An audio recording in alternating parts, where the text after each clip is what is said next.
I was 19 when I realized first love can mean first person I decide to rebuild from the ground up. Not in the cute rom-com way. In the, I know your passwords better than you know your own mind way. My name is Daniel, and this happened during my second year at a small state university in Colorado. I just transferred from community college after a pretty rough year. My dad died of a stroke, my mom started leaning on me for everything, and my long-term girlfriend cheated on me with a guy in my econ class. By the time I moved into campus housing, I was numb, broke, and walking around like background noise in everyone else's life. That's the headspace I was in when I met Leah. We met in the most harmless way possible, a student mental health workshop on resilience after loss. I went because there was free pizza and I didn't want to be alone in my dorm. She sat down next to me, hair in a messy bun, oversized gray hoodie, eyes the color of old glass bottles, washed out, but sharp. She laughed at one of the counselor's dumb icebreakers and mouthed, "This is so stupid."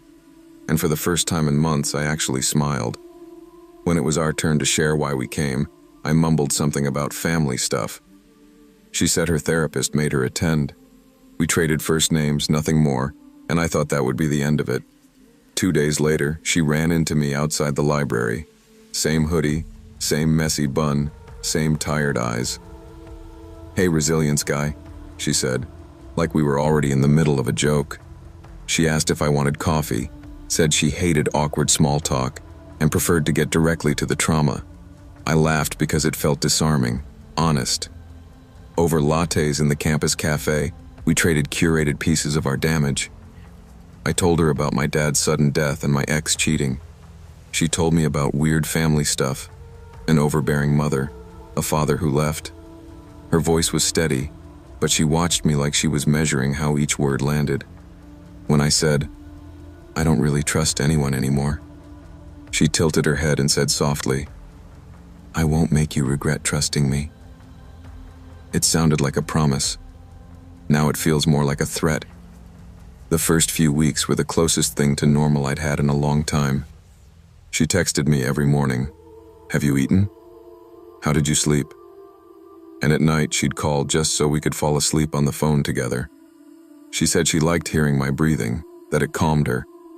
We weren't dating yet. We were just talking, though it felt deeper than any relationship I'd had. She showed up with soup when I was sick, highlighted my textbooks, sent me long, thoughtful messages about grief and how she understood feeling like people were temporary. When she finally said, "You're the first person I've ever felt safe with," I felt this heavy, warm responsibility anchor in my chest. When she asked me, very quietly, to be her boyfriend, I said yes before she finished the sentence. The first red flag looked like concern. My phone died one afternoon while I was in a 3-hour chemistry lab. When I turned it back on, I had 12 missed calls and 30-something texts from Leah. The first few were sweet. "Hey, you okay? Just checking in." Then they turned frantic, then accusatory. The last one said, "If you're with her, just say it. Don't ghost me like he did." When I called, she answered on the first ring, sobbing, saying she knew I'd left, that men always disappear when someone cares too much. I tried to explain lab rules and dead batteries, but she kept circling back to, "I can't go through that again, and I know you're different, but my body doesn't." I stayed on the phone for an hour, reassuring her until my voice was hoarse. I told myself it was trauma, not manipulation. From there, her care slid into something else. She asked me to share my class schedule so she could plan study dates. Then she wanted my work schedule, so she wouldn't bother me during shifts. Then she started asking for screenshots of my day, a picture when I got to class, when I left, when I sat down to study, when I went to sleep. I joked that it felt like parole. She smiled and said, "I just like knowing you're real." When I didn't respond quickly enough, she'd send, "Are you mad?" followed by, "I knew this would happen." Then, "Tell me what I did." I'd end up apologizing without knowing for what. I told myself it was love, plus anxiety. Later, I understood it was control with a soft voice. Little things started lining up wrong. One night, I told her I was going to the gym. Instead, my roommate convinced me to grab a burger 2 blocks off campus. We sat at a corner booth, laughing about something dumb, when I got a text from Leah. "Freeze looked good." Attached was a photo of the back of my head, my roommate's shoulders, the edge of the ketchup bottle. I whipped around, heart pounding, but didn't see her anywhere. When I called, she answered calmly. "You didn't say you were going out," she said. "You said gym. Why lie?" I stammered something about changing my mind. She replied, "I'm not mad, I just need to feel like I'm not an afterthought." I hung up feeling like I'd done something terrible, even though I hadn't. A few days later, my roommate mentioned waking up at 2 a.m. and seeing a figure standing across the courtyard, facing our building. "Pretty sure it was your girlfriend," he said. "She was just staring up at our windows." I joked that she was dramatic, but my throat felt tight. When I asked Leah about it, expecting denial, she just smiled, that soft practice smile. "I like knowing you're safe enough to sleep," she said. "I like seeing your light go out and come back on." I asked what that meant. She replied, "Last time his light went out and never came back. I didn't get to say goodbye." I assumed she meant metaphorically. I was wrong. The real fracture came the night she told me about before me. We were in my car behind the student center, windows fogged, her fingers tracing circles on my forearm. She said she hadn't told me the whole story about her last boyfriend, Owen, that he'd cheated on her, that he'd made her feel crazy for needing reassurance. She described how he pulled away, slower replies, vague excuses. "I'm just busy," the same phrases my ex had used. She said he told her, "You deserve better," right before he blocked her on everything. 3 days later, she said, he was gone. His friends couldn't find him. His job reported him missing. His car was discovered parked at the edge of a wooded overlook 2 hours away, keys on the seat, doors locked, no sign of a struggle. The police assumed he'd jumped. No body was ever found. I felt sick. I asked if she was a suspect. She laughed, but it didn't sound amused. "I was the crazy ex, remember?" she said. "They thought I scared him off, not off a cliff." Then her voice went flat. I stayed up for months replaying every conversation, every text, trying to see where I failed him. I told her it wasn't her fault, that someone's suicide is never on one person. She watched me closely and whispered, "I know what I did wrong now." I pushed when I should have watched. This time, I'm not going to miss the signs. I asked what she meant. She smiled faintly. "I'll always know if you're slipping away. I'll see it days before you do. That's how I keep you safe from yourself." I changed the subject, but the air in the car felt heavy, like there was a third presence sitting in the back seat, listening. Things went from eerie to unbearable when I started noticing gaps in my own memory. One Saturday, I woke up at Leah's apartment with a headache, my shirt on inside out, and this grainy, unsettled feeling like you get after a weird dream. She said we'd stayed up late watching movies and I crashed. My phone showed no activity after 10 p.m., but my last clear memory was checking the time at 11:45. I brushed it off. Then it happened again 2 weeks later. Same pattern. I'd go over for dinner, have 1 glass of wine max, and then hours would vanish. I started waking up with scratches on my arms and thighs that I couldn't explain. When I asked her, she'd stroke my hair and say, "You really don't remember how rough you like it sometimes?" Her tone was half teasing, half accusing, like I was pretending to forget. I've never liked rough anything. One night, while she was in the shower, I snooped. I'm not proud of it, but by then I was scared. Her bedroom looked obsessively neat. No clutter, everything folded, books lined up by color. In the back of her closet, behind a row of dresses, I found a shoebox labeled therapy stuff. Inside wasn't therapy homework. There were printed emails, screenshots of messages, notes on yellow legal paper, my name underlined, bullet points about my habits, triggers, attachment patterns. Some of it sounded word for word like things I'd said to her, except twisted into case notes. At the bottom was a second folder with someone else's name, Owen. Same structure, schedules, likes, fears, emotional sweet spots, messy paragraphs about titrating abandonment. One line written in red stood out. He only accepted reality when confronted with the possibility of loss made permanent. There was no mention of his suicide, but under the date he disappeared, she had written, "Trial complete." The next day, I told her I needed a break. Not a breakup, just space. We sat on a bench near the quad where people were tossing frisbees and laughing like we were all in the same version of reality. I said I felt overwhelmed, that the constant check-ins and sleepovers were making it hard to think. She went very still. "You're repeating his script," she said quietly. "Do you realize that? Same words, same timing. I thought you were different." I told her I wasn't Owen. She tilted her head and said, "No, you're better. That's why I started earlier this time." I asked what that meant. She smiled without warmth. "I stopped waiting for you to notice what you need. I give you the right memories, the right feelings. You don't have to be destroyed by other people's choices again." Over the next week, my sense of self started to erode.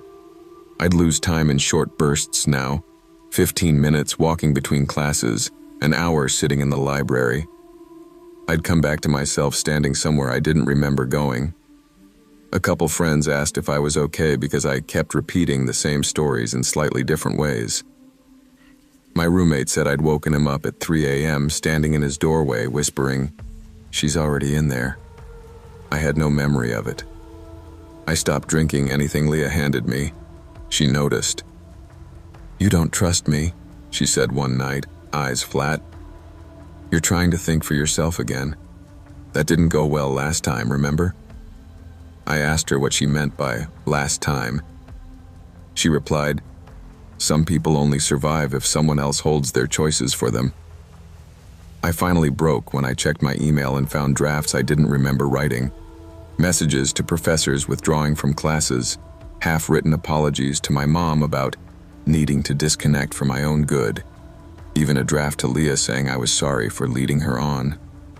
The language didn't sound like me. It sounded like therapy speak mixed with her favorite phrases. Attached to one draft was an audio file. My voice, flat and mechanical, reading, "I'm grateful you kept me from disappearing the way I almost did before." I have no memory of recording it. I confronted her in public, in the campus courtyard at noon, because I was afraid to be alone with her. She didn't raise her voice. She just said, "You told me you didn't want to cheat again. I believed you. So I'm taking away the people you cheat yourself with. Your past, your impulses, your cowardice." I ended it that day, out loud, with people around. "We're done, Leah. I don't want to see you again." She stared at me with an expression that made my skin crawl, sadness carefully painted over something much colder. "You're not breaking up with me," she said quietly. "You're just shifting phases. I'll give you a few weeks to integrate this story. You'll come back when it feels like your idea." I walked away. I transferred campuses 2 months later.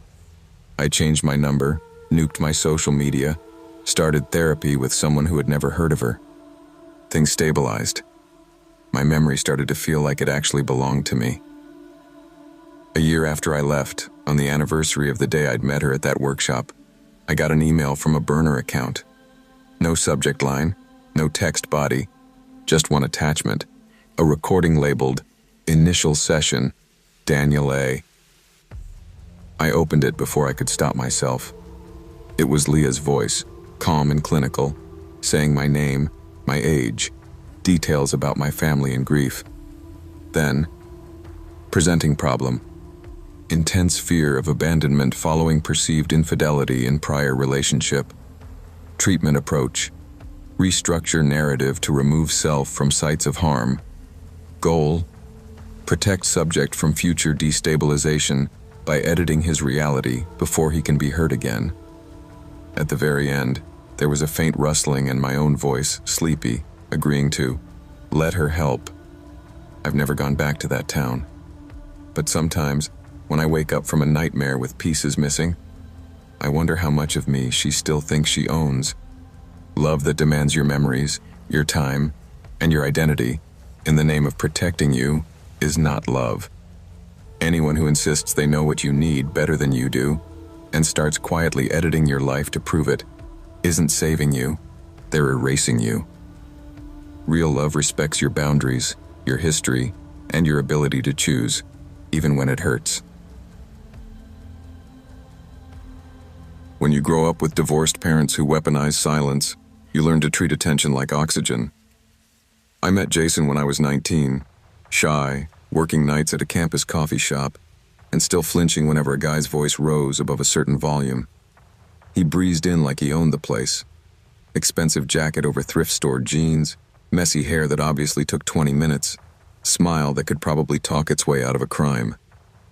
He ordered a black coffee and asked my name, then used it in every sentence like a charm. "So, Emma, are you always this serious? Emma, do you ever stop thinking?" Nobody had ever spoken to me like I was the only person in the room. My friends called him a walking red flag. I called him the first boy who ever made me feel like a main character. We fell into a relationship fast, the way insecure people do with charming ones. He showed up outside my dorm with takeout and playlists. He introduced me to older friends who worked in consulting and real estate, guys who always met us in loud bars, who joked about clients like they were prey. Jason was protective in ways that felt flattering at first. He'd walk me home, wait outside my classes, delete guys' numbers from my phone in front of me. He banned me from talking to my ex.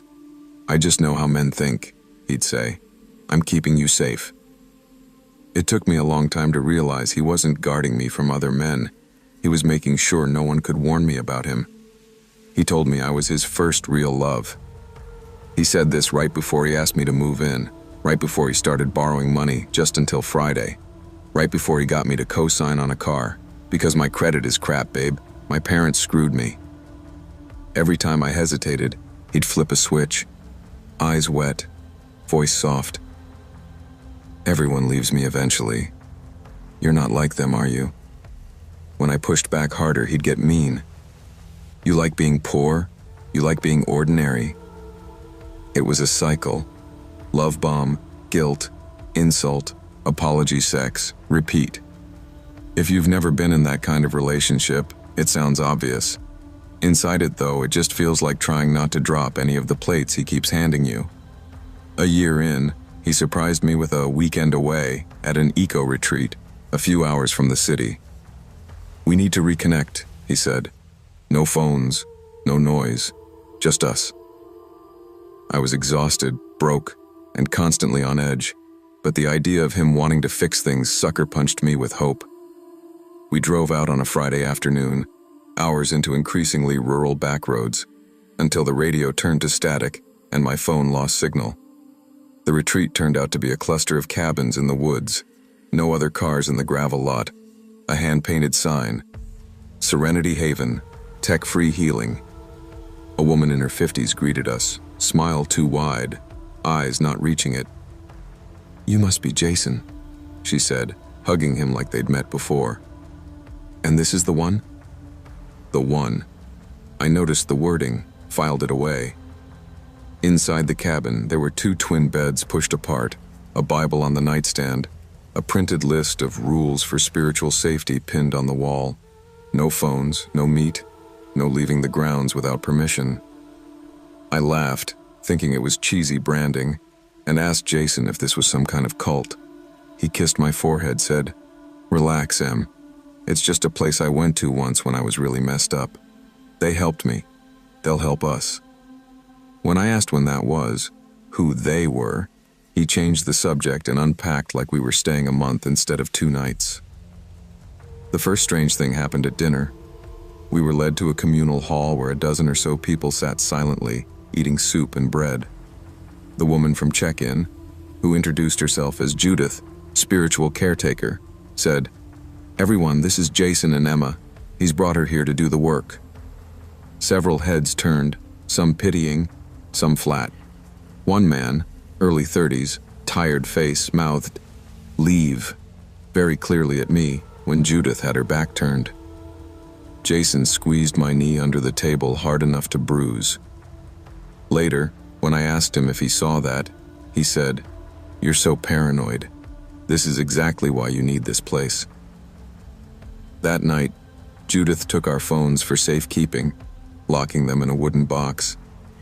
"We find it's easier to get honest without distractions," she said.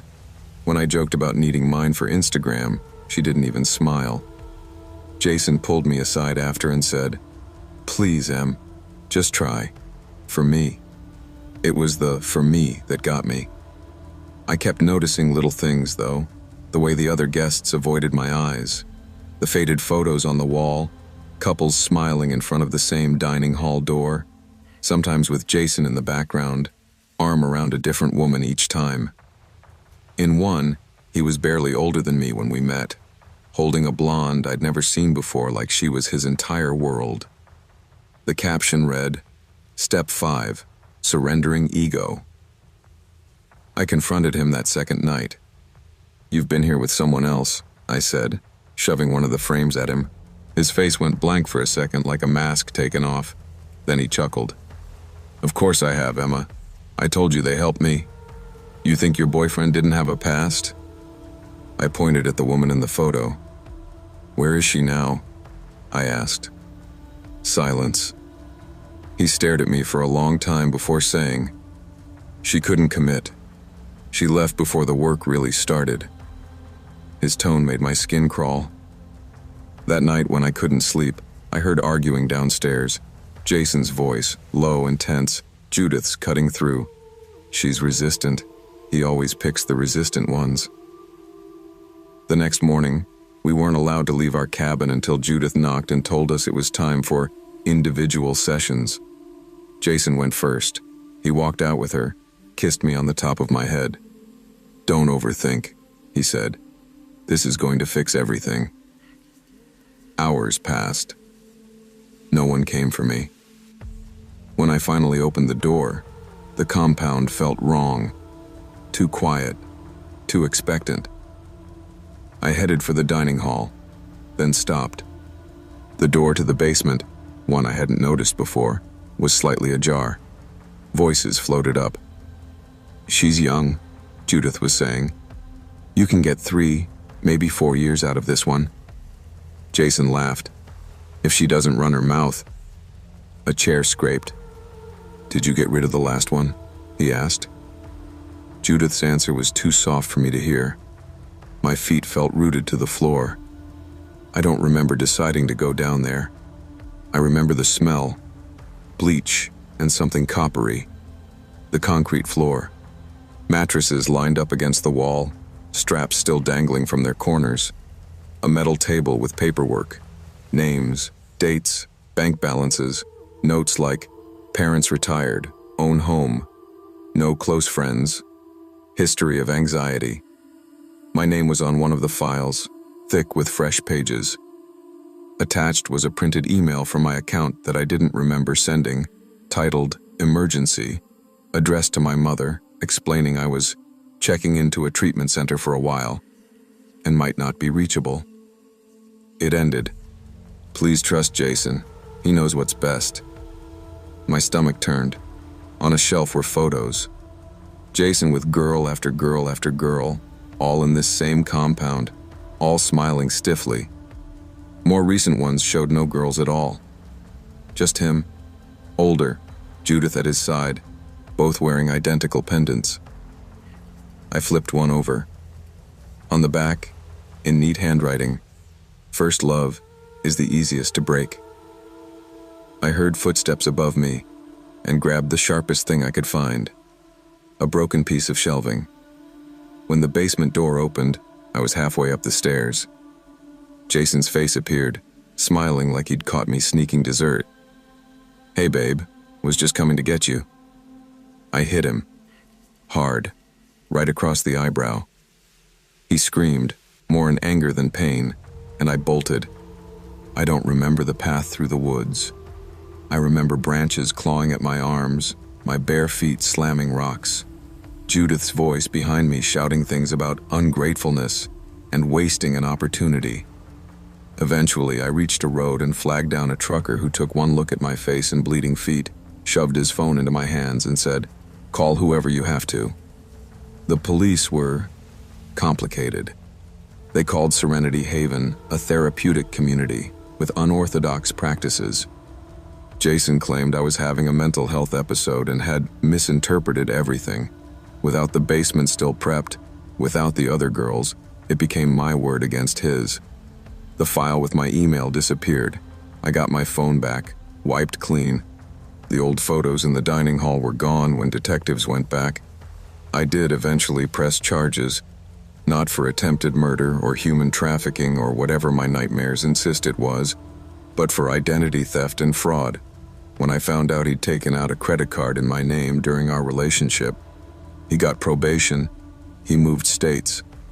Our mutual friends told me I was overreacting, that he was trying to get better. Sometimes someone sends me a screenshot of his dating profile. Jason, 31, looking for my first real love. No drama. The comments are full of heart emojis. I'm a 39-year-old woman, and if you type my name into Google, you won't find anything interesting. That's probably for the best.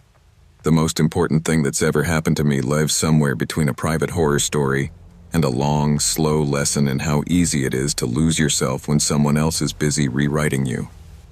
For context, I'm a trauma counselor. I work with people who have survived things no one should have to. I have degrees, training, supervision. I know the language of manipulation, gaslighting, love bombing. I teach people how to spot it. And yet, a few years ago, I walked straight into it like every textbook warning had been printed in invisible ink. I met him through a professional networking group, one of those mental health practitioners' discussion spaces. He called himself Leo, said he was a psychiatric nurse working nights in a city hospital. He had that casual, competent energy people in emergency services often do. Dry jokes, a low tolerance for bullshit, a soft spot for underdogs. We started by debating some article about complex PTSD. He argued that most of psychiatry was just pharmaceutical sales with Latin words, and I laughed more than I should have. He was sharp, quick, and didn't defer to me just because I was more academically qualified. It felt refreshing. I'd been divorced for 3 years at that point, and my dating life was a graveyard of men who either wanted a therapist or a mother. Leo seemed like neither. We moved to private messages. His story was simple and tragic in the right proportion. Abusive childhood, self-educated, worked his way up in healthcare. Divorced, no kids, a line of toxic exes who couldn't handle his long hours and messed up brain. He showed me scars on his arms from past self-harm, the evidence of his own demons. It made me soften toward him in a way that bypassed all my usual caution. I told myself I understood this territory. Wounded people understand wounded people. He told me he hadn't felt this seen in years, that I'd decoded him in weeks in ways his ex had never managed in 2 years. When you spend your working life decoding people for a living, it's intoxicating to hear someone frame that as love instead of labor. Our first in-person date felt like I'd stepped into a room with someone I'd known for years. He was tall, smaller in presence than in text, but his attention was like a spotlight. "You do that thing with your hands when you're excited," he said, imitating my gesture mid-sentence. I hadn't even realized I did that. "You over-explain when you're scared I'll misunderstand you," he added almost gently. "I like it. Makes me feel how much you care about words." When someone mirrors you that precisely, it can feel like intimacy. In reality, he was taking inventory. All the small tells of my insecurity, cataloged with clinical precision. He never interrupted me, never checked his phone. I left the bar feeling high, like my nervous system had just been wrapped in warm cotton. The darkness didn't announce itself with screaming or cheating, at least not at first. It seeped in through small, offhand remarks. "You know you talk to me differently than you talk to your friends, right?" he'd say after overhearing a call. "You're softer with me. That's the real you." Or, "I don't think your supervisor really gets you. She wants you to fit into boxes, but you're beyond that." He positioned himself as the only one who truly saw me, and everyone else in my life as slightly lacking, slightly clueless. When I'd have a disagreement with a friend, he'd say, "I could have predicted that. You always pick people who can't handle your intensity." It sounded like insight, but what it really did was erode my trust in my own network, one tiny chip at a time. A few months in, he started talking about a woman named Laura. She was a patient, he said. Later, a former patient. The description was slippery. "She reminds me of you," he'd tell me over dinner. "Smart, complicated, a bit too much for most people." The comparison flattered me at first. I asked ordinary clinical questions. "Is it appropriate for you to talk about her like this?" He'd roll his eyes. "You therapists are so bound up in rules. I'm just venting. I don't name her. I'm not violating anything." The more he talked about her, the more I noticed the overlaps. She was afraid of abandonment. She hated loud bars. She couldn't handle people raising their voices.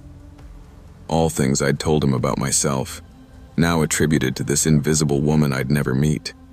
I told myself it was transference, that he was using our dynamic to process his work.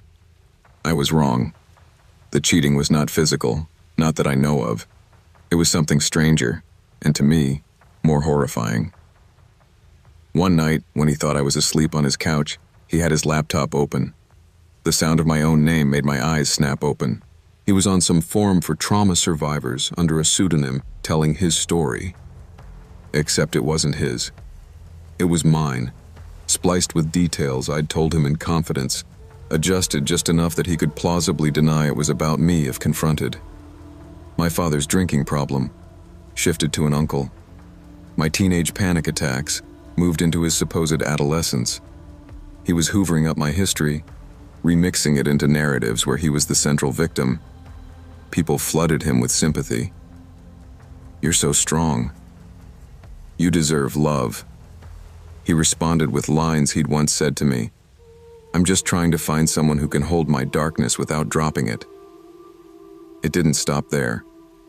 I began to notice phrases I'd coined in therapy sessions show up in his messages to online strangers. I'd call a boundary, a kindness to your future self. Weeks later, I'd see him write to some woman on Twitter, "Set a boundary. It's a kindness to your future self." This was more than borrowing. It was identity theft on a psychological level. He wasn't just cheating on me with other women. He was cheating using parts of me. My metaphors, my analysis, my self-disclosures, all stripped of context and repackaged to make him look profound, supportive, endlessly understanding. He was building a better version of himself out of my insides. The stalking didn't begin at the front door. It started in my mind. "You disappeared for 6 minutes between those 2 texts earlier," he said once. "Who were you talking to?" I laughed it off until I realized he genuinely tracked my typing patterns. "You take longer to reply when you're with that colleague of yours, the blonde one. Your sentences get shorter. It's like you're editing yourself, so I can't tell who you're with. You don't have to do that with me." There was always that twist. Accusation dressed as concern. He'd say, "I worry sometimes that you're not fully honest. Not because you're a liar, but because you're scared. I wish you trusted me like I trust you." I started sharing more, over-explaining my whereabouts, my conversations, my feelings. He'd created the insecurity and then offered himself as the cure. The first time I tried to pull away, he got sick. Not dramatically. Just vague chest pains, panic attacks that would strike when I hadn't answered in an hour. "It started when you said you needed space," he told me. "My therapist says it might be abandonment trauma. It's fine, I'll deal with it. Don't let my broken brain control your choices." That sentence was a masterpiece. It blamed me without blaming me. It told me I was literally making him ill while simultaneously praising my independence. I stayed. Of course I did. I spent my days coaxing people not to internalize guilt for others' reactions. It was perversely easy to fail to extend that compassion to myself. The real break came from a woman I only know as Kay. She emailed me using my work address, subject line, "You don't know me, but you need to read this." She told me she'd been in an online support group for ex-partners of narcissists. Someone had shared screenshots of a man named Leo who'd been love-bombing her, using highly specific therapeutic language and telling a story about his history with a cold intellectual ex who weaponized psychology against him. The phrases rang a bell for her. They rang a bell for me too, when she attached them. They were my words. Arguments I'd made to him in private, twisted into accusations about me, shared with another woman as evidence of his perpetual victimhood.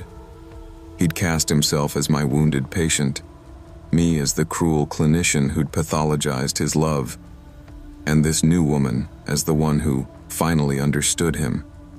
The most unnerving part was that he'd described my bedroom in detail. The color of my sheets, the book on my nightstand, the crack in the ceiling I always stared at when I couldn't sleep. He'd told this other woman that these details came from his shitty ex's place, where he'd cried more nights than he cared to count. He'd taken my most private physical space and turned it into a stage set for his martyrdom. I confronted him, this time not in person, but through a long written message.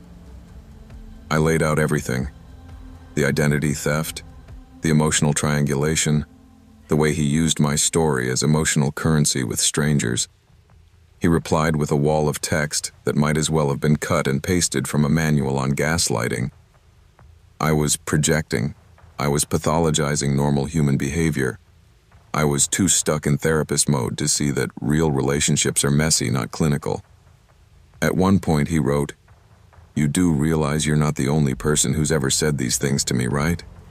Maybe you're not as unique as you think." That line gutted me more than the rest. Not because I believed him, but because I realized how many others there must have been. Women who thought they were the first to hear his confessions, the first to be trusted with his trauma, the first to be told, "No one's ever seen me like you do." He was a serial monogamist in narrative, polyamorous in emotional predation. He never abandoned you. He just quietly started rehearsing you in someone else's inbox before you'd even had time to feel him pull away. Leaving him wasn't clean. I blocked him on everything, changed passwords, told my friends and supervisor the full story, so there would be no isolated shame for him to weaponize later. He made 2 attempts to get back in, once via a fake client inquiry at my practice, once via a burner account on the professional forum where we'd met. Both times, his tone was conciliatory, world-weary. "We're both adults. Can't we have a conversation rather than running away?" Both times, I didn't respond. That silence felt less like empowerment and more like holding a shaking glass of water still. I half expected him to show up at my door, to escalate from digital to physical stalking, but he never did. In a way, that was almost worse. It confirmed what my gut had suspected. I was never his main storyline. I was just one of many scripts he ran in parallel. I used to think my first love story was boring. High school sweethearts, shared playlists, prom pictures, the whole cliché. Now I think of it as the first chapter of a horror story. I didn't know I was in yet. My name is Maya. I'm 26 now, and I still flinch when I hear 3 specific words. I remember that. I met Liam when I was 15, and he was the new kid, transferred mid-semester from some expensive private school because his parents wanted him to have a normal experience. He was quiet but funny, with that careful, attentive way of listening that makes you feel like the only person in the room. Everyone thought he was shy. I thought he was kind. I wasn't completely wrong. We started dating after he walked me home in the rain and gave me his jacket textbook movie moment. He noticed everything about me, in a way that felt flattering when you're a teenage girl who thinks invisibility is the default setting. He remembered my test dates, my coffee order, the exact way I liked my hair braided for soccer games. When we fought, he'd text long, articulate apologies, referencing specific times he'd failed me, promising strategies to do better. It sounded suspiciously like therapy language, but neither of us was in therapy then. My friends called him the perfect boyfriend. My mom adored him. I thought I'd marry him. Instead, I broke up with him the summer before college because I'd been accepted to a school 3 states away, and he hadn't, and I didn't want to drag a high school relationship into adult life. He didn't yell or cry when I ended it. He just went very still and asked, "Is there someone else?" I said no, because there wasn't. He nodded and said, "People don't fall out of love. They just get distracted. I'll wait until you remember." I wrote it off as melodramatic. At graduation, he handed me a photo of us at homecoming with "Don't forget" written on the back. I threw all our pictures away when I moved into my freshman dorm. I blocked him on everything. My friends called it a clean break. I thought that meant the past would stay in the past. 8 years later, I moved to Seattle for a new job and a fresh start after another messy breakup. My ex there hadn't been a stalker. He'd just been a liar, cheating, gaslighting, the works.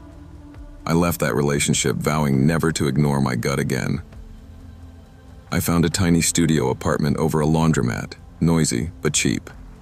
The first weekend after I moved in, I was hauling boxes up the stairs when I heard it.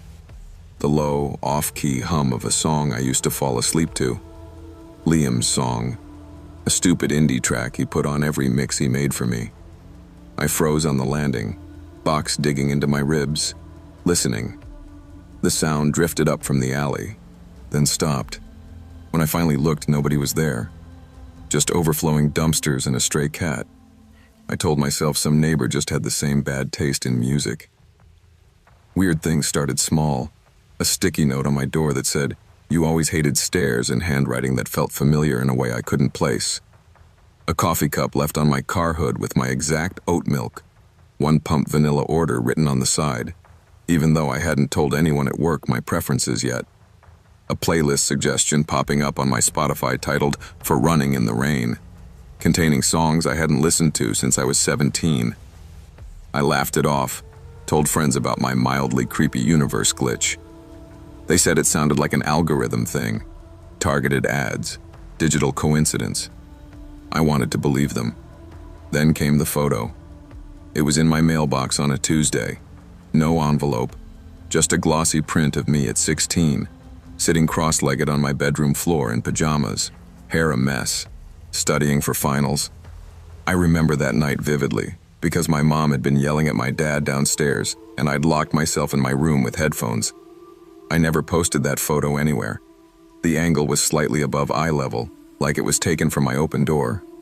On the back, in blue ink, someone had written, "I always loved how you looked when you thought no one was watching." I called my mom, hands shaking, and asked if she still had any old photos of me. She said no. I'd thrown the shoebox away before college, remember? I went to the police the first time after I woke up at 3 a.m. to the sound of my shower running. I live alone. I sleep with my bedroom door closed and locked out of habit. I thought maybe a pipe burst, but when I got up, the bathroom light was on, door half open, steam curling into the hall. The shower handle was turned all the way to hot. On the mirror, written in the fog, were the words, "Still jumpy." By the time the officers arrived, the letters had mostly faded. They asked if I had roommates, an ex with a key, any enemies. I said no to all 3. They'd heard of weird neighbor pranks, they said. Probably a one-off. They told me to install better locks and maybe a camera. I did both. The camera caught him 3 nights later. Sort of. At 2:17 a.m., my phone buzzed with a motion alert. I opened the app to see a tall figure standing at my front door, head tilted like he was listening. He didn't knock. He didn't try the handle. He just stood there for exactly 3 minutes and 33 seconds, then leaned close to the lens. The video glitched, a smear of static, and when the feed returned, the porch was empty. No face, no clear image, just the faint muffled sound of that old song humming through the speakers. I took screenshots, sent them to the non-emergency police line. They said they'd add it to the report. A week later, during a late shift at my new job, a coworker named Jenna glanced at my laptop background, a generic stock photo, and joked, "You should use that cute picture of you at the pier." I frowned. I didn't have any pier photos on my work computer. She turned her phone toward me. On her Instagram Explore tab was a suggested post. A grainy shot of me from behind, standing at the end of a wooden pier over a lake I recognized from my hometown. Caption: "Some people never really leave." The account was private, username still remembering. 0 posts visible, 0 followers, 0 following. I went to the bathroom and threw up. The next day I got a friend request from that same account on a long abandoned Facebook profile I hadn't used in years. Most of my old messages were gone. I'd deleted them before college, but some had been archived. Ones I apparently didn't know existed. Threads between me and Liam where he talked about how to keep someone from breaking themselves, about building better attachments, about making sure they always know you're watching out for them. Some messages were written from my account that I swear to God I never wrote. I like how you remember for me. Promise you'll always see me when I can't see myself. Dates and timestamps lined up with nights I remembered crying about my parents' fights, about feeling invisible. I would have given anything then for someone to say, "I see you." I just hadn't realized how literally he meant it. I hired a locksmith, changed my locks again, added a chain, covered the peephole. The locksmith, an older woman who'd clearly seen some things, asked if everything was okay. I almost said bad breakup, but instead I said, "I think someone from my past found me." She nodded slowly and said, "They usually do when they think you're theirs." For the next month, nothing happened. No notes, no humming, no photos. I started to relax. I told myself I'd been paranoid, that it was probably a cluster of coincidences amplified by my anxiety. I started going out with coworkers after shifts, laughing again, flirting with a bartender who gave me free fries. I posted a picture of my drink on a private Instagram story, visible only to close friends. An hour later, my phone buzzed with a text from an unknown number. "You never liked gin." I hadn't posted what I was drinking, just the glass in my hand. He knew anyway. I froze on the bar stool, heart hammering. I typed back, "Who is this?" The reply came immediately. "Someone who's always paid attention." I didn't respond. He sent another. "You told me you wanted someone who remembered the little things, Maya. You taught me what love is. I'm just giving it back." I blocked the number, walked home with my keys between my fingers, and slept with my shoes on, ready to run. The next morning, every single framed photo in my apartment, me with friends, me with my mom, landscapes I'd taken on trips, was turned face down. Not smashed, not stolen, just flipped. On my fridge, my grocery list was edited in neat, unfamiliar handwriting. Next to milk and eggs, someone had added, "Stop pretending you're alone." I checked the door camera footage. The timeline jumped from 1:02 a.m. to 3:47 a.m. with no warning. Corrupted file. The company said it sometimes happens. The tech on the phone sounded bored. I started sleeping at a friend's place on and off.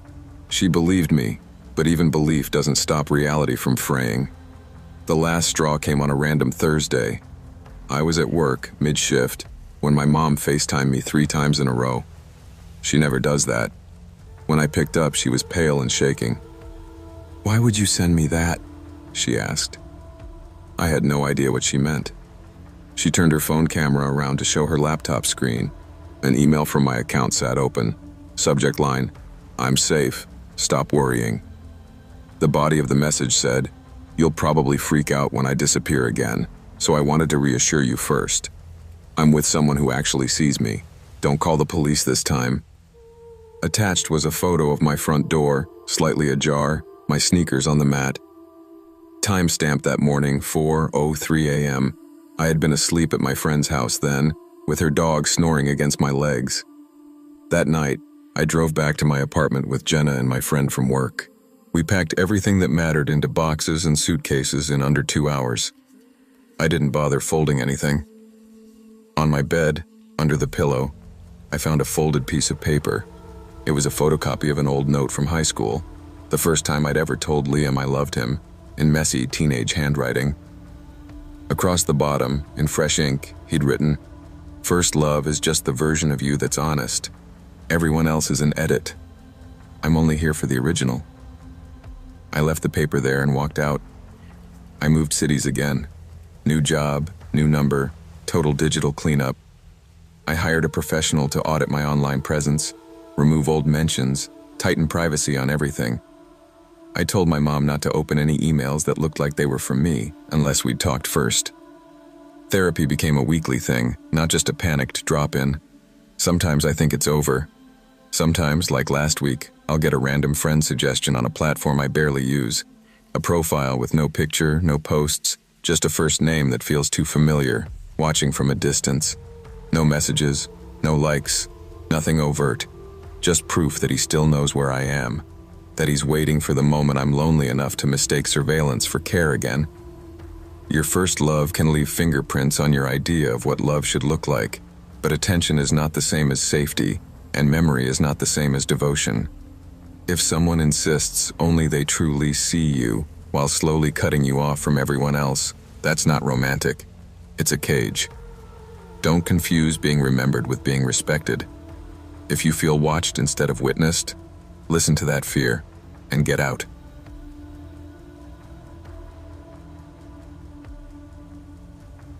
We lived 3 houses down from each other for 15 years, and that's how I convinced myself I knew him. Mark was the older boy on our street when I was a kid, the one who mowed lawns in summer, shoveled snow in winter, and played basketball with younger kids when no one else could be bothered. To my 12-year-old self, he looked like a movie star. Tall, easy smile, always with an old Walkman hanging from his belt. He once bandaged my knee when I fell off my bike, told me, "You're tougher than you look, Mia." And I replayed that sentence in my head for weeks. When you grow up in a house where your parents mainly talk to each other in sighs and slam doors, any adult who looks you in the eye and says your name becomes a kind of god. By the time I was 17, he was 25, still living at home to save money after a bad business venture. My mom loved him. "Such a nice young man," she'd say whenever he offered to help carry groceries. My dad talked football with him in the driveway. No one thought it was weird when we started hanging out more. "He's just watching out for you," they said, relieved someone else was taking an interest. He gave me rides to school, waited outside my evening shifts at the bookstore, brought me hot chocolate during exams. When I got my heart broken by a boy in my year, Mark sat with me on his porch steps and said, "They don't appreciate you yet. You're special, Mia. You need someone who sees that." Looking back, the boundary lines were there, smudged but visible. The way he'd get angry if I didn't answer his texts immediately. The way he'd subtly insult any male friend my age. "He looks like a little punk. He's just trying to sleep with you, you know that, right?" The way he'd show up outside my school without telling me, leaning against his car, girls in my class whispering, "Is that your boyfriend?" I'd correct them, laugh, say, "He's just a friend." Inside, though, I loved the way they looked at me, like I had something they didn't. That was what he was feeding, not my heart, my ego. On my 18th birthday, my parents threw me a small party in our backyard. Mark came over with a cake from the fancy bakery downtown and a little velvet box. Inside was a silver necklace with a tiny moon charm. "For my favorite girl," he said, in front of everyone. My mom clapped. My dad took a photo. No one flinched at "my" in that sentence. Later, when everyone had gone and I was cleaning up, he helped stack chairs. "You look beautiful tonight," he said, standing a little too close. I laughed it off. "I look like a kid," I said. He shook his head. "You're not a kid anymore. That's the problem." My skin prickled. I told myself I was imagining it.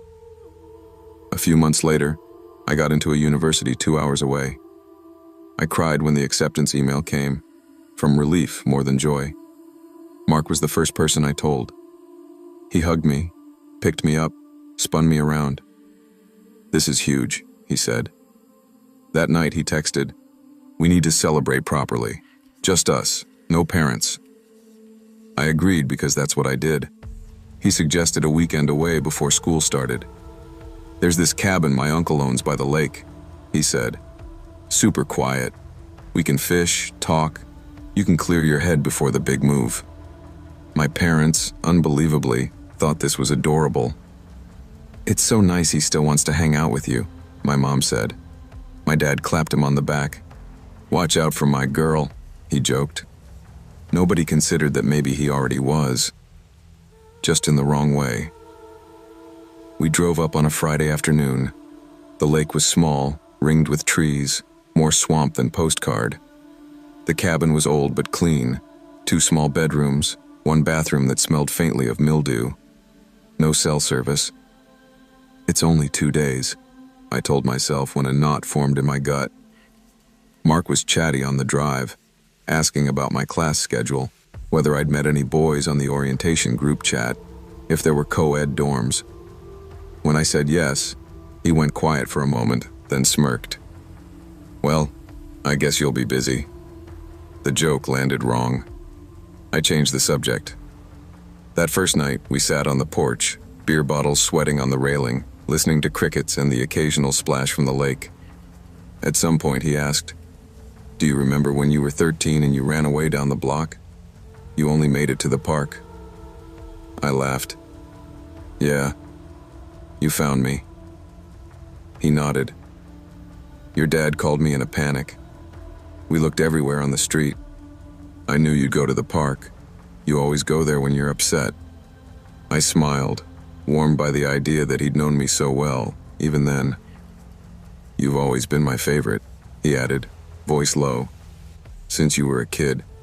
I always said, I'm waiting for that one to grow up." The words slid into my stomach like ice. I told myself again that I was overreacting. Later, when I went to bed, I noticed my duffel bag felt lighter. My phone, which I'd left plugged in, was gone. So was my car key. I told myself I'd misplaced them. I told myself a lot of things before finally going to his room.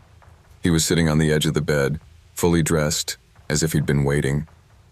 My phone lay on the nightstand beside him. My key dangled from his finger. "Looking for these?" he asked, smiling in a way that didn't reach his eyes. My whole body went cold. "Why do you have those?" I asked, trying to keep my voice steady. He patted the bed beside him. "Sit. We need to talk." I didn't sit. He sighed. "You're making this harder than it has to be, Mia." He stood slowly, pocketed the key. "You're leaving," he said. "You're going to go to some stupid university, meet some idiot boy, and forget about me. After everything I've done for you. After all these years." His voice rose. "Do you have any idea how long I've waited? Do you think I spent my 20s babysitting you because I'm just a nice guy?" My mind raced. The front door. The car. No phone. No key. No signal. We were miles from the main road. He stepped closer, dropped his tone.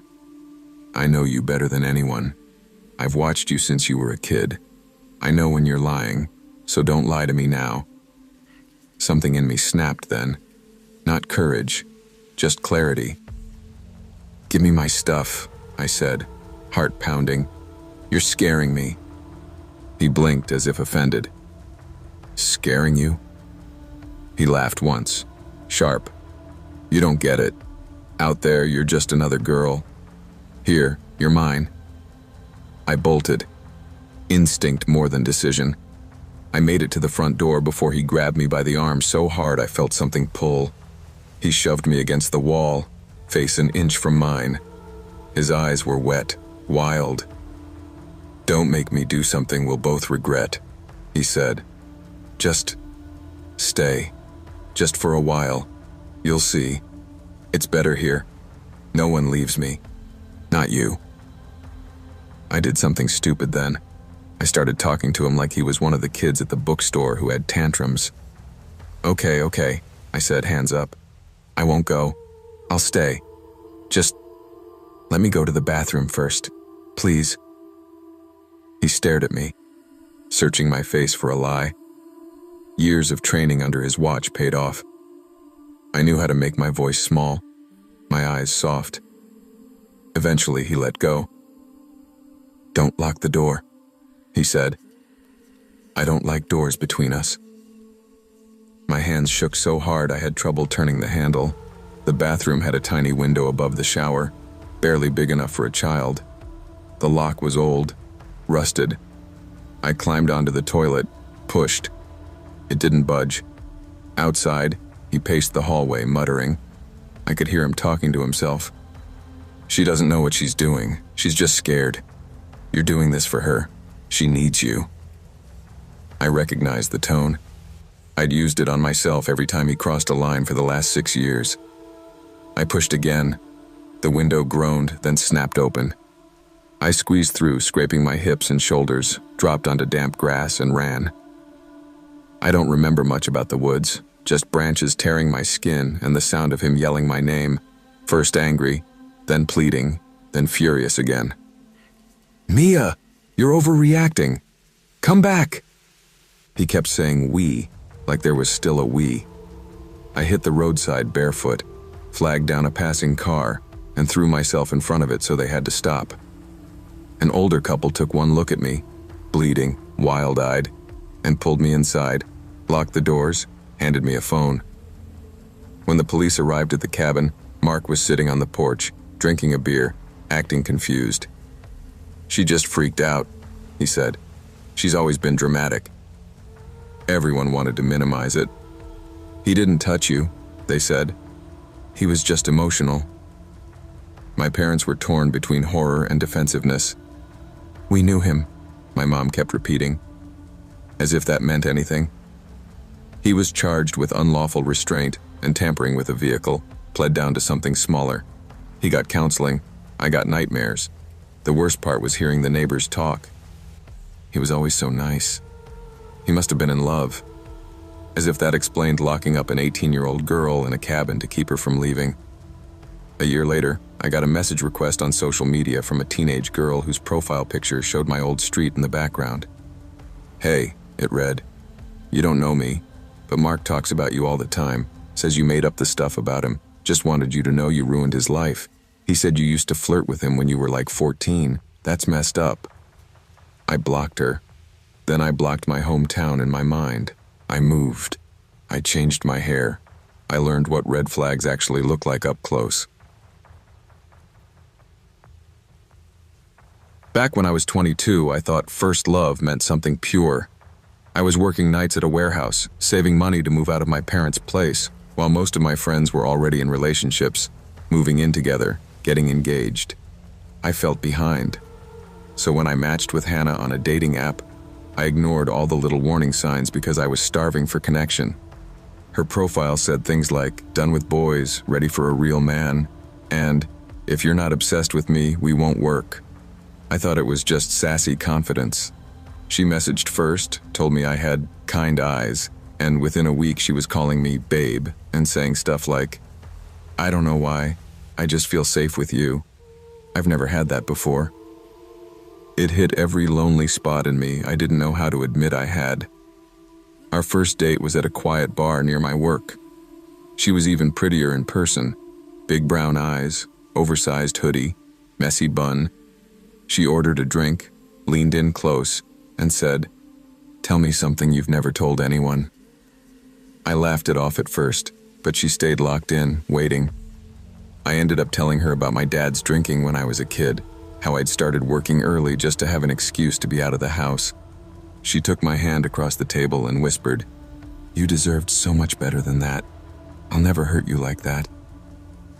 Nobody had ever said something like that to me so directly. By the end of the night, she'd asked if she could come to my place to keep talking. I said yes, because of course I did. We didn't sleep together that night, but she did fall asleep with her head on my chest like we'd been together for years. Within 2 weeks, she was basically living at my place. She moved a toothbrush in, then a drawer of clothes, then half my wardrobe became ours. It felt fast, but she framed it as fate. When you know, you know. I'm not going to pretend I don't love you, she said one night while we ate instant noodles on my couch. Love? After 2 weeks? I laughed nervously and she frowned, then went quiet. Later she said, "You didn't say it back. Are you not serious about me?"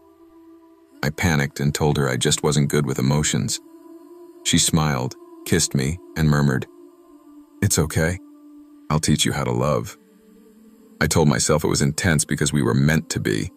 Truth was, I was already scared of upsetting her. The controlling stuff started so slowly I almost missed it. First, it was her asking who I was texting. Then it was little digs about my female coworkers. "She seems too touchy. I don't like her." Then she started saying things like, "Your friends are bad for your mental health. They don't get you like I do. When you're with them, you come back weird with me." If I mentioned grabbing a beer with the guys after work, she'd get teary. "It's fine, go. I'll just be here alone, trying not to spiral." So I stayed home more. When my best friend texted, "Dude, we never see you anymore. You good?" I said, "Yeah, just busy." I wasn't busy. I was being slowly isolated by someone who insisted it was love. The first time we fought, it was over nothing. I'd forgotten to answer a text because I was on a forklift. I came back to my phone at break and had 15 missed calls and messages like, "Where are you? Who are you with? So this is how it is." When I called, she answered on the first ring, already crying. "You just disappear. My ex used to do that when he was cheating. I can't go through that again." I apologized so many times I lost count, promising to text even on the toilet if that's what she needed. "I'm just scared of losing you," she sniffed. "You're my first real love. Don't make me feel crazy." She said crazy like it was a joke, but it didn't feel like one when she immediately demanded my phone password, so we never have to doubt each other again. Once she had my password, the tone changed. She'd casually wave my phone at me and say, "You forgot to tell me Mark messaged you." As if that was normal. If a coworker commented on a social media post, she'd scroll through their pictures and say things like, "So you like girls who post bikini pics, huh?" And then pick a fight. Sex started to feel like a transaction. If I reassured her enough, if I told her she was the only woman I found attractive, if I let her mold me into something she thought she could trust, then I'd be rewarded with affection. If not, she'd withdraw and accuse me of emotionally abandoning her. I started saying and doing things I didn't mean, just to keep the peace. The manipulation got darker when she started talking about her past. At first it was to build intimacy. She'd say, "Every guy I've been with cheated or hit me. You're my last chance. If this doesn't work, I'm done." That's a terrifying thing to hear when you're 22 and already feel responsible for everyone's feelings. Sometimes she'd offhandedly mention knowing where her exes worked, or how she'd only lost it because they pushed her too far. When I asked what lost it meant, she shrugged. Nothing illegal, just made sure they remembered me. It was meant as a joke, but there was a flatness in her eyes when she said it that stuck with me. The cheating was what finally ripped the blinders off.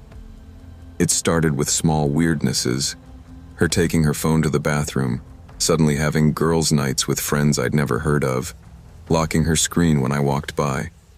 Every time I asked, she'd flip it around on me. "Wow, so you don't trust me? After everything I've told you?" Or she'd start an argument so big and emotional that the original question got lost. One night, at around midnight, she said she needed to clear her head and went for a walk. I watched her from the window. She didn't walk anywhere. A car pulled up. She got in without looking back. She came home at 3 a.m., smelling like men's cologne and smoke, climbed into bed and whispered, "You're the only safe place I have." I didn't sleep a second. A sane person would have walked out then. I confronted her instead. I asked directly who picked her up. She looked me dead in the eye and said, "You're paranoid. I jog at night. Can I not have one thing that's just for me?" When I told her I'd seen the car, her whole expression changed. Gone was the soft victim, and in its place something cold and calculating. "So, You're spying on me now? She snapped. I should have known you were just like the rest. You made me open up and now you want to control me? I remember standing there actually doubting my own eyes because she said it with such conviction. Then my phone buzzed. It was a text from an unknown number. Tell your girl to stop giving out my car as an Uber. I'm not her driver. Attached was a photo of Hannah leaning through the car window, kissing some guy. I showed her the message. She didn't apologize. She didn't even flinch. Instead, she laughed, this quiet, humorless laugh, and said, "So? We weren't official anyway." We'd been living together for 4 months. She'd been calling me her boyfriend to everyone, posting photos of us with captions like, "My forever." When I said that, she rolled her eyes. Online labels don't mean anything. You're so literal. It's boring. I needed attention. You weren't giving it to me. The truth was, I had no idea what I was supposed to give that would have ever been enough. I felt this bizarre mix of heartbreak and relief. I wasn't crazy. Something really was wrong here, and it wasn't me. Leaving wasn't dramatic. It was painfully small and pathetic. I waited until she left for a study group and packed what I could into 2 trash bags. I left my own TV, my own gaming console, a couch I'd bought secondhand, because I just wanted out. My hands were shaking so hard I could barely lock the door. I texted her one sentence. "I'm done. Don't contact me again." She didn't reply for a day. Then the flood started. "You're abandoning me. You promised you were different. Don't make me show everyone what you're really like." Then the threats escalated. She told my friends I was controlling and had anger issues, hinted to my mother that I'd hit her, I never had, and messaged every woman who interacted with me online saying, "Be careful, he's abusive." The projection would have been funny if it wasn't so dangerous. For about 3 months, I lived in constant fear she'd show up at my work or tell a story that would stick. I changed my number, locked down all my social media, told my boss and close friends everything so nothing could blindside them. Slowly, the noise died down. She moved on to someone else, evident from a mutual friend's post about Hannah's new man who finally treated her right. I clicked his profile once, saw a familiar pattern. Soft, quiet guy, trauma in his past, already posting about how he'd never loved like this before after a month, and closed it. I wanted to warn him, but I also remembered how I'd clung to her when people tried to warn me. Years later, I still flinch when someone says, "You're my everything," too soon. I've done therapy, sat in rooms where professionals patiently unpacked how someone can weaponize their pain and call it love. I don't hate Hannah. I hate who I let myself become around her. Someone who ignored his own instincts just to avoid being alone. Someone who thought being needed was the same thing as being loved.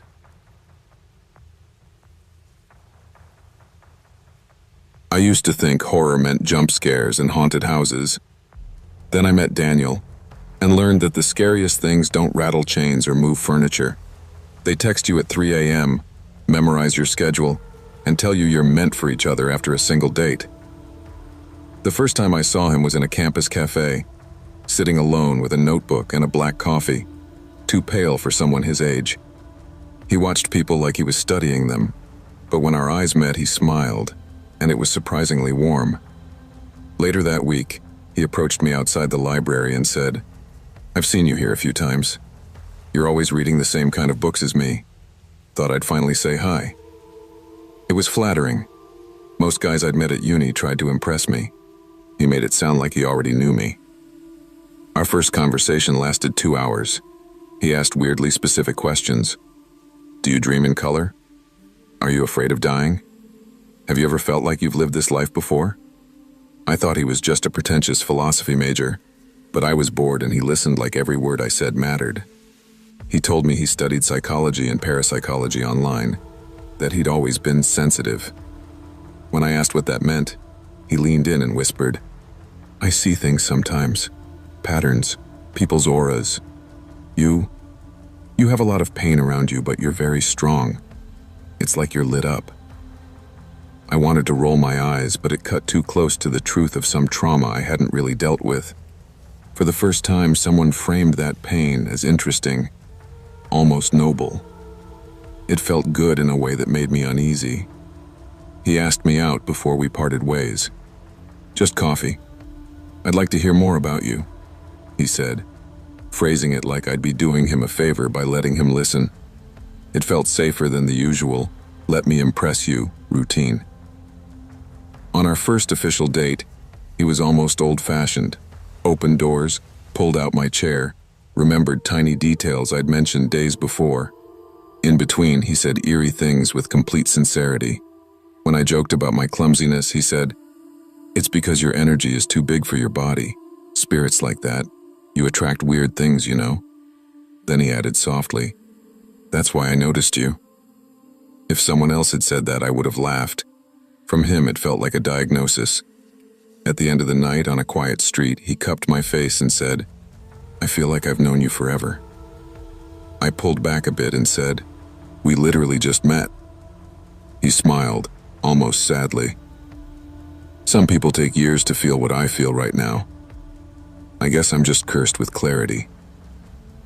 It should have been a red flag. Instead, I felt special, chosen in some strange spiritual way. When I told him I wasn't ready for anything physical yet, he immediately said, "Of course not.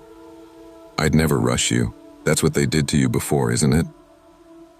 I hadn't told him about my previous relationship. My chest tightened. "How did you know that?" He shrugged. "I noticed things. I dream too." I told myself he was just a good guesser. The obsession began quietly. A good morning text at 7 a.m. every day. A good night at midnight. Little check-ins between lectures. At first it was sweet. Then the tone shifted. If I didn't reply within 10 minutes, I'd get, "You disappeared. Are you okay?" At 15 minutes, "Did I say something wrong?"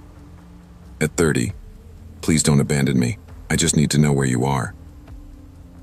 The day I left my phone in my bag during a 3-hour lab, I came out to 23 missed calls and an inbox full of messages ranging from pleading to accusing. "Why are you doing this? I thought you were different. I can't believe I opened up to you and you vanish." It felt less like concern, more like someone frantically shaking a cage. When I told him this was too much, he switched gears so fast it was dizzying. "I'm sorry," he said in a small voice. "I've lost a lot. My brain goes to dark places. When you don't answer, I see you dead on the road." He looked genuinely distressed, voice trembling. Then he added, "I know it's not fair to put that on you. I feel you so strongly. Like we're connected.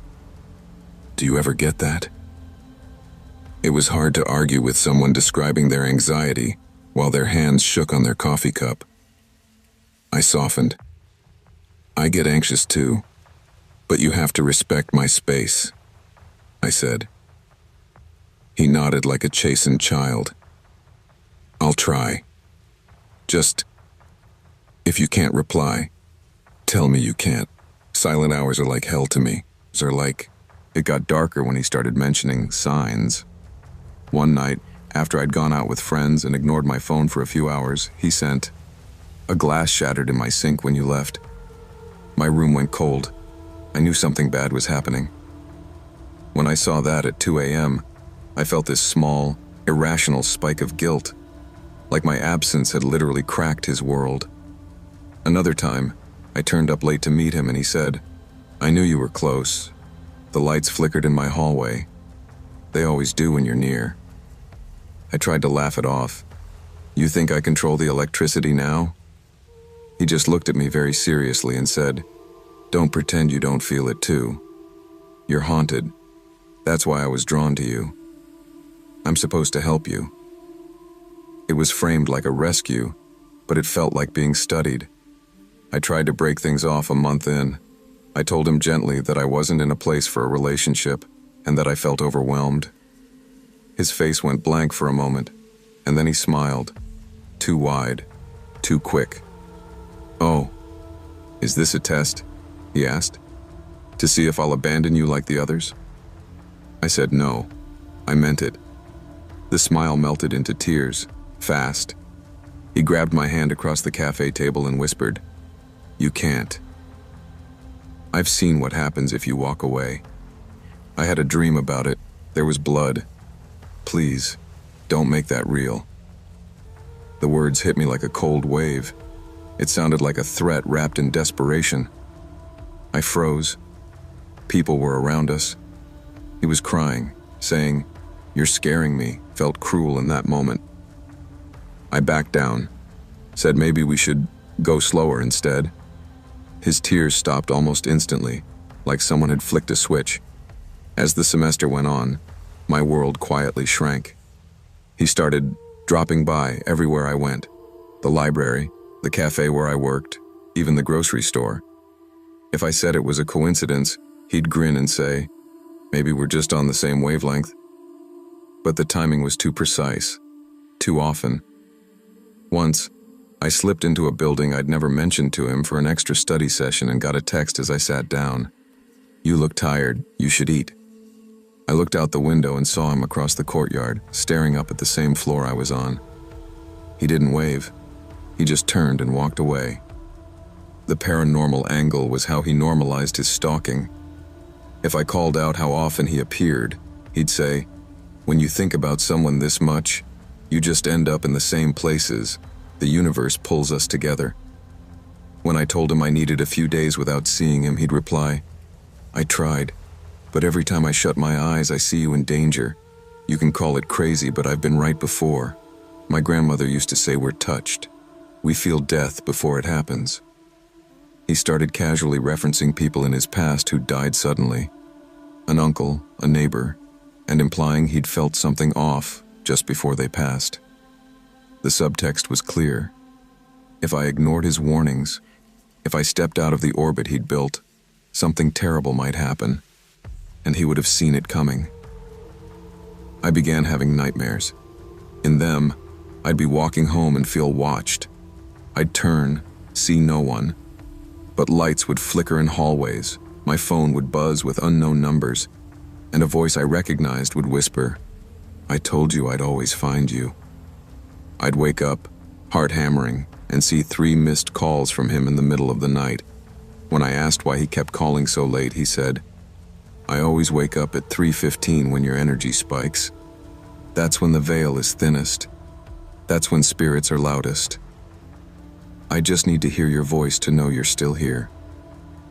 It was such a perfect fusion of superstition and emotional blackmail that I started keeping my phone on silent in another room, just to pretend he wasn't constantly reaching across whatever veil he believed in. The breaking point came on a rainy Tuesday. I'd intentionally gone to a campus cafe on the opposite side of the university where I'd never seen him. I sat facing the door out of habit. 20 minutes in, he walked through it. Our eyes met. He smiled, small and tired, like he'd just finished a long search. He walked over without ordering anything, sat down opposite me, and said quietly, "You've been avoiding me." I could feel people around us, the clink of cups, the hum of conversation. It all felt far away. "Yes," I said finally. "I have. I don't feel safe around you anymore." His eyebrow twitched.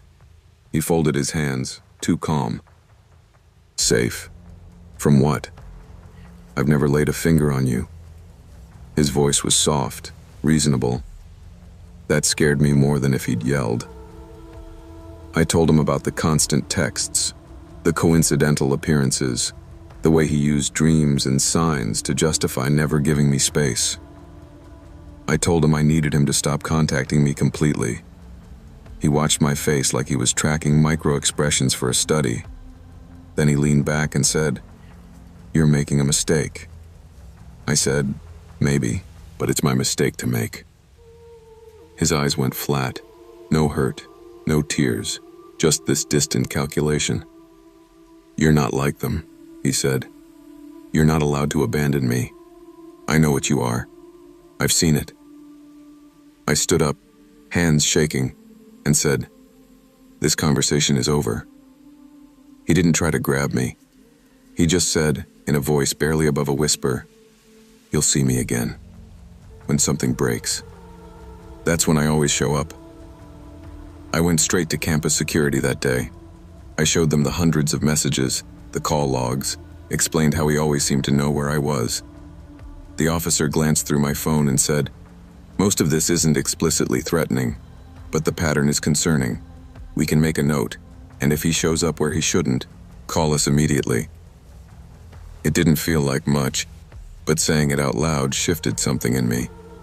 This wasn't some tragic, romantic obsession. It was stalking. It was someone using my empathy and my curiosity about weird things to pull me into a nightmare dressed up as destiny. I blocked his number, his social media, told my coworkers and roommates what was going on. For a while, it was quiet. Then the emails started from throwaway accounts. "You can't block the bond we have. I dreamed of you again. There was snow and sirens. You don't understand what you're running from." They weren't constant, but they were precise. Always after a big exam, or after a bad day I'd posted about vaguely online. It felt like he was watching the edges of my life, only slipping in when I was weakest. I reported each email. The IT department helped block them as they appeared. Eventually they stopped. About a year later, a girl in one of my seminars mentioned a weird guy who'd freaked her out. She said he'd talked as if he'd known her forever, asked about her dreams, and told her he felt death around her. My blood ran cold. I asked his name. When she said Daniel, my mouth went dry. I told her everything. Every sign I'd ignored, every excuse I'd made for him, every time he'd used ghosts and fate and energy to make me feel like he belonged in every corner of my life. She stared at me, eyes wide, then took out her phone and deleted his number in front of me. We walked to security together that afternoon. I still don't know if Daniel believes the things he says, or if he just found a convincing mythology to wrap around his need for control. That's what makes him so frightening, even in memory. There's no exorcism for people who turn your own fears and fascinations against you. There's only distance, documentation, boundaries so firm they feel cruel, and the willingness to look at someone crying in front of you and still say, "No, I don't owe you access to me." Not all deep connections are real. Some are carefully constructed traps. Anyone who uses fear, of death, of loneliness, of being special, to excuse violating your boundaries isn't spiritual or sensitive. They're dangerous. Protect your space, trust patterns more than words, and remember that you never have to stay just because someone tells you the universe wants you to. I met Claire in my last year of college, when my life was basically group projects, cheap beer, and the constant dread of unpaid internships. She was the kind of girl guys wrote bad poetry about. Green eyes, messy dark hair, boots in every season, and a way of listening to you like you were confessing something sacred. We started as partners in a media ethics class and slid into dating so naturally, I didn't even notice where studying together ended and staying over began. She knew I grew up poor, knew I was terrified of becoming my father, bored, broke, and stuck. She'd touch the back of my neck and say, "You and me, we're going to get out of here. We're going to see everything." I believed her because I needed to. Your first real love feels like the opposite of a scam. You never suspect it might be the biggest con of your life. 3 years later, after graduation and a slog of low-pay office jobs, we were still together, still in the same cramped city, but barely talking. We fought about everything: money, my hours, her freelance work that never had any details, the way she'd turn her phone screen away when texts came in. Any other guy with self-respect would have walked away, but Claire knew exactly which buttons to press to keep me. On the worst nights, when I threatened to leave, she'd start shaking and whisper, "Don't you dare abandon me like he did," referring to her deadbeat father. Sometimes, she'd cry until she threw up, then clean herself up and climb into my lap like nothing had happened. She turned her trauma into a leash and I wore it proudly, convinced I was saving her. One night, after a week of particularly bad arguments, she came home buzzing with excitement, waving her laptop. "Look," she said, shoving it toward me. It was a listing for a villa in rural Italy. Tuscany, of course. Stone walls, pool, cypress trees, the stuff of Pinterest boards. "A client of mine canceled last minute," she said. "I can get it for almost nothing. 10 days, just us. We need this, babe. We're rotting here." I laughed in her face at first. We were 2 months behind on rent. My credit cards were maxed, but she was relentless, insisting it was fate, that a connection she had at a small rental agency owed her a favor. "Just the plane tickets," she said. "I'll handle everything else. Trust me once without fighting me." That last line hit a bruise she knew well. I caved. We flew into Florence, rented a tiny car, and started driving. It was supposed to be a 90-minute trip. It turned into 4 hours of wrong turns, empty villages, and roads that narrowed into barely more than dirt tracks. No GPS, no signal, just Claire holding a printed map that looked like it had been photocopied 100 times. "It's charming," she kept saying as we passed shuttered houses and leaning barns. "It's authentic." Her knee bounced constantly, though, and she smoked through half a pack at every stop. I told myself she was just anxious from flying. I told myself a lot of things. Love is mostly storytelling, and I was the only one bothered that mine didn't match the facts. By the time we reached the villa, the sun was low and my shoulders hurt from clenching.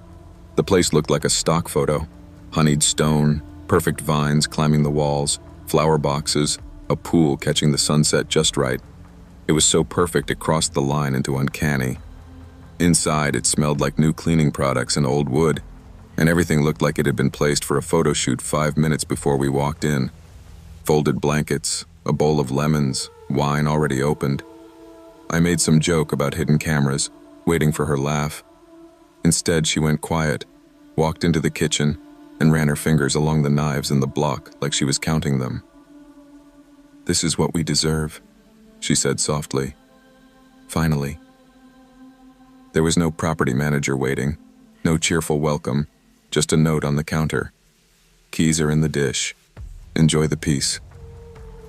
I checked the doors and windows out of habit. Claire poured wine, kicked off her boots, and put on music from her phone. We cooked pasta with whatever we found in the pantry, swam naked in the freezing pool under a sky so full of stars it felt fake, and ended up tangled in that antique bed, sweating and drunk and whispering half-serious apologies for every fight we'd had. Around 2 or 3 in the morning, I passed out. The last thing I remember is her tracing circles on my chest and saying, "Promise you'll never leave me unless I tell you to." I mumbled yes. It felt like nothing at the time. You never think the promises that damn you sound like that. I woke up alone. At first, I assumed she was on the terrace taking photos. Then the seconds stretched. Her side of the bed was cold, the bathroom empty, her camera untouched on the dresser. I called her name until my throat hurt. I checked every room, every closet, even laughed once at myself opening the wardrobe like I expected her to jump out. The villa felt wrong in the daylight. Too still, too staged, like a rental someone forgot to actually live in. My phone was dead. When I plugged it in, nothing happened. No power. The router lights were off. The cords cut clean. The landline had no dial tone. The car wouldn't start. At some point, I stopped saying her name and started saying, "Okay, okay, okay," to the empty rooms, like the word could keep something worse from happening. I found the basement by accident, a door hidden near the pantry that I'd assumed was a closet. The smell hit me first when I opened it. Not rot exactly, but something metallic and sour that made my tongue feel coated. There was a bare bulb at the bottom of the stairs, swinging slightly in a draft. The concrete floor was stained in large, irregular patches, some dark and old, some still faintly tacky. In the corner, there were zip ties, some cut, some still looped. On a crate sat a stack of passports in a rubber band, and 2 Polaroids of couples by the same pool upstairs, smiling like we had the night before. My stomach dropped so fast I thought I'd pass out. I whispered, "Claire?" Even though I knew by then that if she had been taken, I wouldn't find her here. When the knock came an hour later, I almost cried from relief. 3 men, 2 in plain work clothes, 1 in a cheap blazer. The one in the blazer spoke English well, said his name was Marco, and that they were very sorry for the inconvenience. Behind him, in a van, I saw Claire, tied, tape over her mouth, eyes wide and shining. I stepped forward. One of the men raised a gun, just enough to make the point.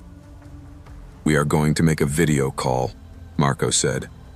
"You will speak very calmly to your parents. You will ask for money, and then everyone goes home. If you don't..." He let the rest hang there. I nodded, shaking. Love becomes a weapon very quickly when someone else puts their hands on it.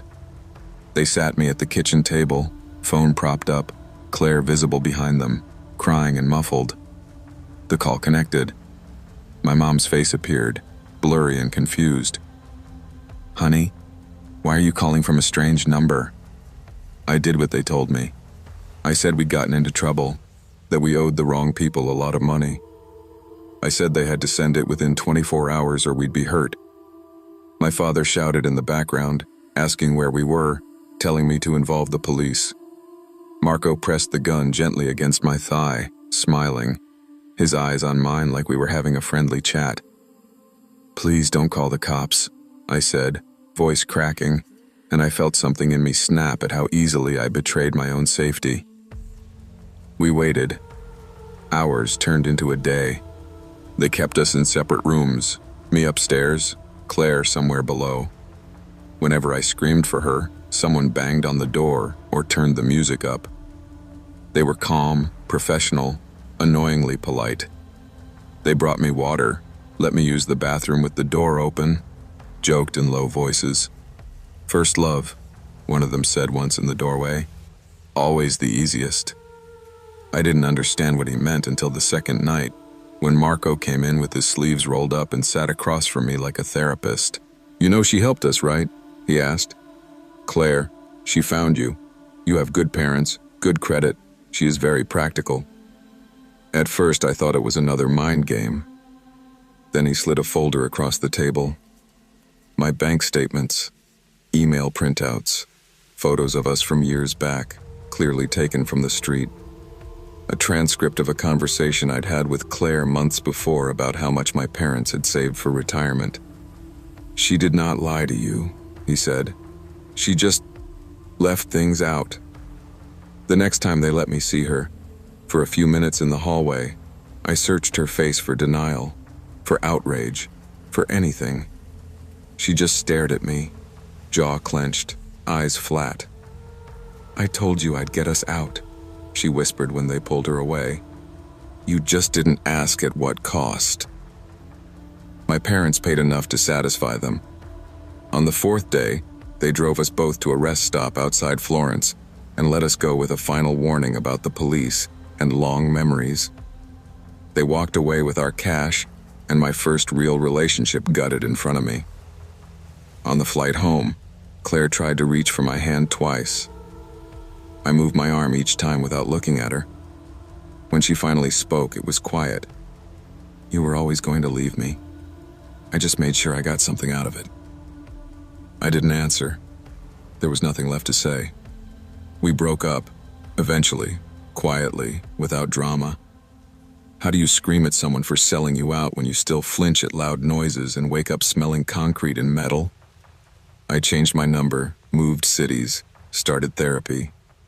Sometimes, though, I still get emails from burner accounts.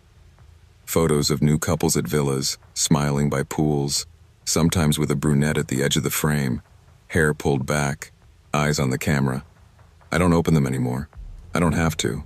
I know the story they're telling.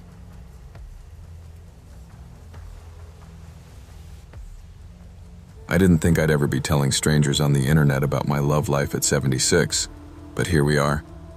My granddaughter calls this content, but to me it's just the only way I can get a heavy memory out of my chest. You should know a few things about me first. I was married to the same man for 48 years. I lived through 2 recessions and 1 war, and I buried my husband myself. I thought I knew what men were, how they moved, how they lied, and how they loved. It turns out I'd only ever met one good one. After my husband Robert died, the silence was the worst part. The house, which had always felt full, suddenly sounded like a hotel corridor at 3 a.m., all echoes and no life. My son bought me an iPad, so you won't get lonely, Mum. What I actually got was a front row seat to modern loneliness in high definition. I joined a widows group on Facebook because I didn't know what else to do with the thing. That's where I first saw him. Peter H., 61, retired architect, widowed. His profile photo looked like someone from a medical advert. Silver hair, soft smile, a dog in his arms. He'd written a comment under a post about anniversaries. Grief doesn't shrink. We only grow around it. Sending love to all of you. It was simple, sincere, and it hit something in me like a tuning fork. I checked his profile, mutual groups, a few pictures of him cooking, photos of hiking trails, an old Volvo, the dog again. Nothing flashy, nothing obviously fake. I told myself I was too old to be foolish and sent him a friend request anyway. My fingers cold with something like teenage dread. He messaged me first. Emily? Lovely name. Thank you for the ad. I hope this doesn't sound forward, but you have the kindest eyes I've seen in a long time. I stared at that line far too long. I checked every word like I was inspecting fruit at the market. Kindest eyes. Long time. Nothing obscene. Nothing urgent. He wrote like a man who had learned patience the hard way. Over the next weeks, he became a little routine. Morning. How did you sleep? Evening. What's the one good thing that happened today? Sometimes it was as small as the kettle didn't leak. He always responded as if it was profound. We traded grief stories, small confessions, and he never once tried to rush anything. He'd say, "We're old. We know there's no need to race if there's something real." It felt grounded, like I'd stumbled into a quiet room away from the noise of everything else. We graduated from messages to video calls. His face matched his photos, lines on the forehead, creases by the eyes, the dog nudging into frame. He'd laugh and say, "Morgan's jealous of the new woman in my life." His house looked ordinary, bookshelves, slightly yellow walls, an ugly plaid sofa. No luxury cars, no glitter. He told me he'd lost his wife to cancer 5 years back. I spent 2 years drinking myself stupid. Then one morning I realized she'd hated waste. So I stopped. She would have slapped me sober. The way he told it, he was wounded but functional. A healed fracture, not a festering wound. We talked about maybe meeting in the city halfway between us. Coffee, a walk by the river, daylight and public places. He never pushed for more, and that restraint was precisely what allowed me to trust him. The first hairline crack appeared in the most mundane way. I'm a nosy old woman when I want to be, and one night I clicked on his friends list. I expected to see a typical assortment of family and colleagues. Instead, I saw widow after widow. Lost my husband to COVID. Widowed at 55. Newly single, trying again. Dozens of them. All older women, mostly alone in their profile pictures. It could have been normal. People cluster with their own, but it felt curated, like I was looking at a garden he'd planted very carefully. I told myself I was catastrophizing, that the internet makes us all paranoid. Still, the next night I asked him, as casually as I could, "You seem to know a lot of women like me, Peter. All of us with ghosts." He paused, just a fraction too long, then typed, "I suppose damaged people seek each other out. We understand each other, don't we?" We finally met in person at a riverside cafe. In real life, he looked exactly like himself, which almost made things worse. Same soft smile, same steady gaze. He brought me a small bouquet of wildflowers.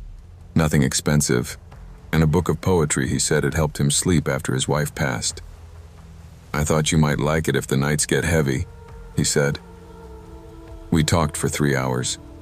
He remembered every small thing I'd ever told him. My dislike of olives, the fact that my husband proposed to me in the rain, the way my left knee clicks when I stand. That level of attention feels like love when you're starved of it. Now I understand it can also be another thing. Data. He was taking notes just as carefully as I was taking comfort. The second crack came a week later, through something as petty as a typo. He sent me a message. "How are you holding up after your MRI today?" I froze, staring at the screen. I had not had an MRI. I had never mentioned any medical procedure except a blood test years ago. I responded, "What MRI, dear?" The typing bubble appeared and disappeared 3 times. Eventually he wrote, "Oh God, I'm so sorry I mixed you up with another friend. She's having some health issues. That was dreadful of me. Please forgive my old brain." It was plausible.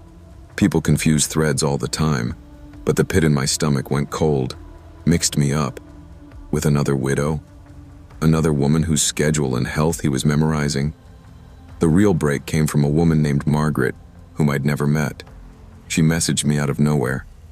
"Hi, I'm sorry to bother you, but I think we have a problem in common. Do you know a man named Peter H., with a dog called Morgan?" My heart hammered so loudly I could hear it in my ears.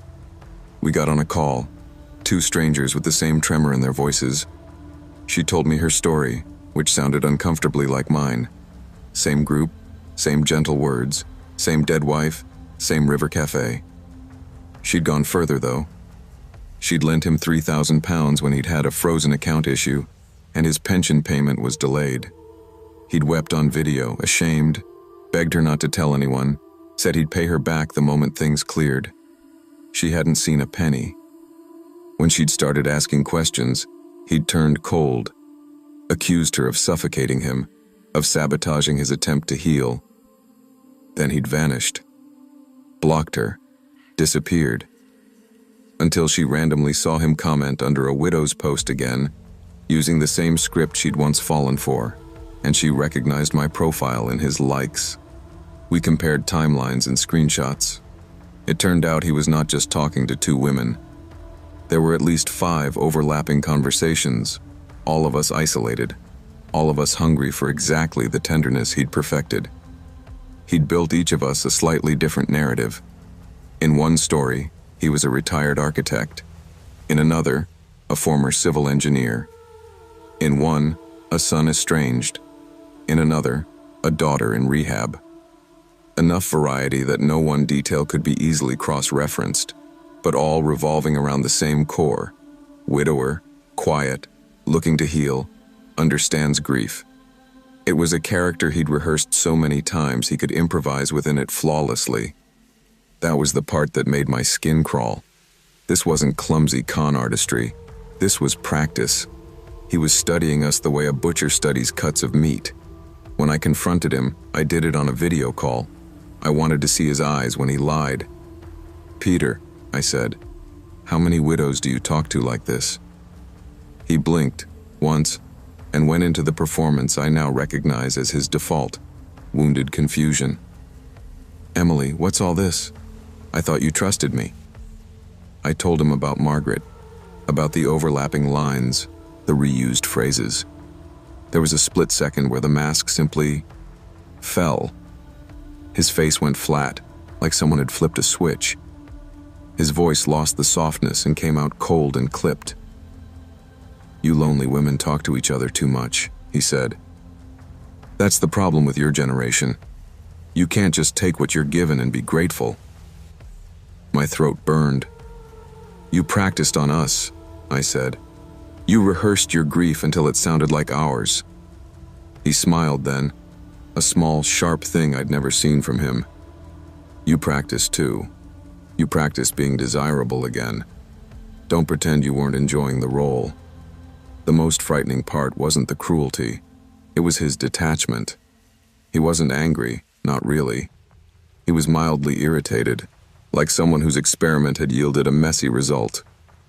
I never forced any of you to send money, he said, almost bored. I just gave you what you wanted. A story where you weren't invisible. You paid for the privilege. That's fair trade in my book. I told him I was going to report him, warn every group, send his face around like a wanted poster. He shrugged. By next month, I'll be Thomas, widowed in a car accident. Different dog, different town. You'll forget me long before I forget you. There was no remorse, only calculation and a sick kind of pride in his own adaptability. I hung up, shaking, and sat alone in my kitchen, the hum of the fridge suddenly deafening. We did report him. We sent screenshots to admins, flagged his accounts, spread the word in groups we were in. He vanished for a while. 6 months later, a new profile joined one of the private forums. Tom, 62, recently widowed, trying to figure out this new world. Different surname, different city, same eyes, same pattern. I recognized his writing instantly. Grief doesn't get smaller. We grow around it. I typed a reply and then backspaced it. I messaged the woman who'd posted under his comment instead and warned her privately. I don't know if it stopped anything. Men like him don't retire. They just refine. They get better at finding the gaps in our boundaries, the spots where shame and loneliness make us malleable. And those gaps are everywhere when you're older, female, and grieving.